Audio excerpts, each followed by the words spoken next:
როგორ ჩამოვთვალოთ ინფორმაცია ხაზინიდან. ავირჩიოთ ვილაკი ჩამოვთვალა. გამოვა ეგრეთ წოდებული ავტორიზაციის პანჯარა. სადაც მივუთითებთ მომხმარებელს.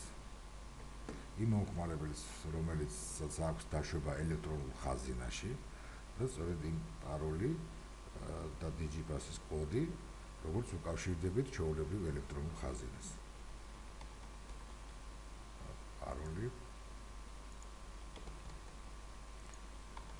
DigiPass-ის კოდი. დავაწვეთ Relax დასტური.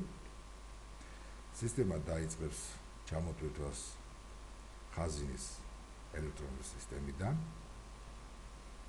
ინფორმაცია ჩამოიტვირთება პირველად წლის დასაწყისიდან მიმდინარე თარიღის მდგომარეობით, ხოლო ყოველი შემდგომი ჩამოტვირთვის ბოლო თარიღიდან მიმდინარე თარიღის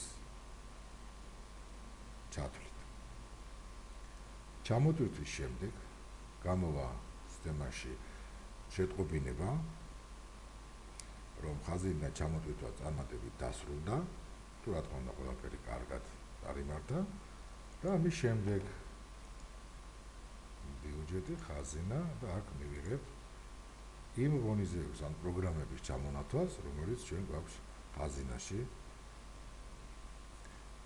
ამ პროგრამებზე, თითოეულ პროგრამაზე ორჯერ დაწოლით გამოვა ინფორმაცია რესურსები, გეგმები, ვალდებულებების და მოთხოვნების შესახებ. რადგან მიაქციეთ, რომ ეს არის ჩამოიტვირთება დამტკიცებული ვალდებულებები და უკვე შესრულებული მოთხოვნები, რომლის საფუძველზე შემდგომ უკვე გავაკეთებთ ბუღალტრიულ გატარებებს.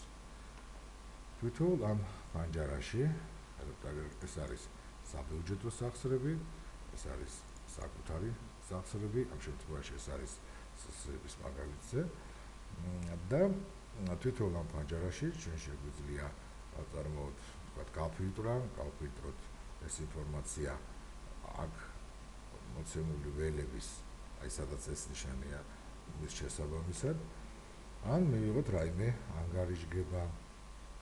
ეს ანგარიშგება შეგვიძლია